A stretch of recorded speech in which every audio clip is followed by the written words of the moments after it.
let's change to another Browns quarterback who has received a lot of headlines, Baker Mayfield, who's not there. He's been excused. Our Jonathan Jones reporting the Panthers are in talks with the Browns on a potential trade. What are you hearing about that? So I think that, when you have this sort of situation where a player is in limbo, it would be the general manager's due diligence to stay in contact with teams that general manager has been in contact with more closely, and just obviously keeping the lines of communication.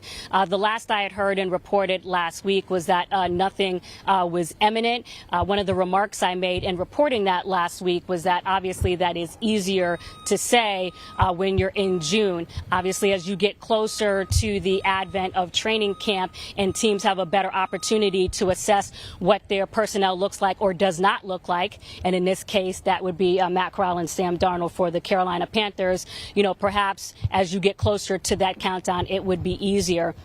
But as I stand here right now, nothing is imminent. Matter of fact, I believe I reported last week that the Panthers, from what I could tell, are not pressed or not in any rush. But certainly if you evaluate their quarterback situation, Chris, you and I can have a very good debate about that. And, boy, the subplots run deep with the quarterback situation. If not for that, with Baker on the trade block, with Deshaun Watson and everything he's facing off the field, potential suspension, it kind of overshadows the huge move they made before they went out and got Watson, and that's bringing in Amari Cooper. And you spoke with him. What did he have to say with you today?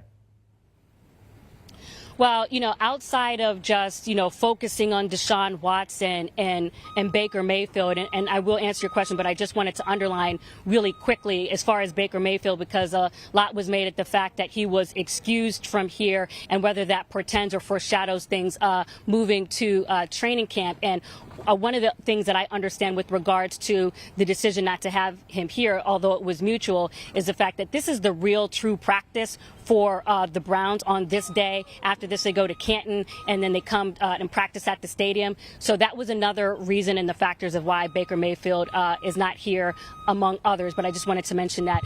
Moving to Amari Cooper, like I said, he is the next biggest star on the team and someone that is having to deal with the challenge, obviously, of developing a new rapport with Deshaun Watson and also with Jacoby Brissett. But being the four-time Pro Bowler that he is, he underlined the fact that it really hasn't been that hard, just kind of adjusting to the different tempos and the way that the balls come to him.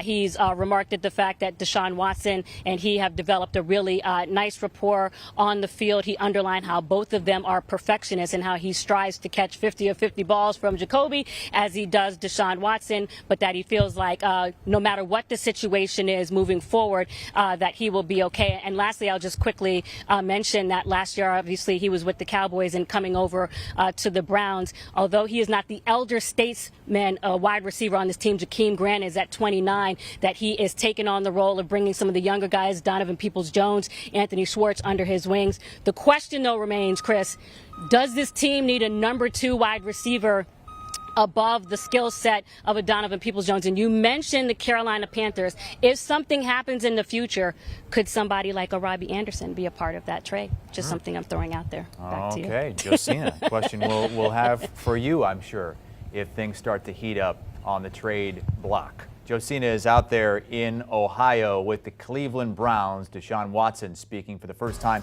since his introductory press conference today in Cleveland. Will Brinson on the very latest Pick Six podcast, ranking the best quarterback seasons in NFL history.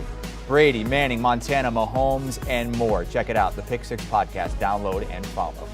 Do you want a sports network that delivers everything that matters about the game? The highlights, the picks, the instant analysis, no yelling, no fake debates, no politics. Hit the subscribe button and never miss a moment.